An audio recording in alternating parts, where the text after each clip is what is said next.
শনিবার রাতে ময়মনসিংহ নগরীর একটি হোটেলে মহানগর জামায়াত ওলামা মশায়েখ পরিষদ আয়োজিত ওলামা মশায়েখ সহ ইসলামীপন্থী বিভিন্ন দলের নেতৃবৃন্দের সাথে জামায়াতে ইসলামীর মতবিনিময় সভা অনুষ্ঠিত হয়।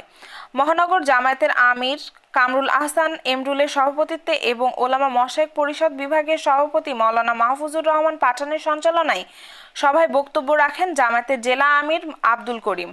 ইত্তেফাকুল ওলামা বৃহত্তর মোমেনশাহী সাংগঠনিক সম্পাদক ও জেলার সাধারণ সম্পাদক মাওলানা মোহাম্মদ বিন হাফেজি, নেজামে ইসলামের জেলা সভাপতি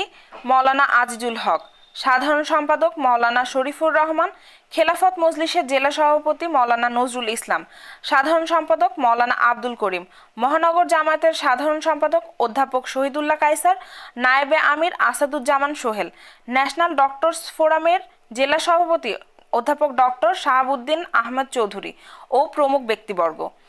বক্তারা সকলেই সকল বিভেদ ও মতপার্থক্য ভুলে ওলামা মশায়েখদের সুদৃঢ় ঐক্য গড়ে তুলতে হবে বলে মন্তব্য করেন।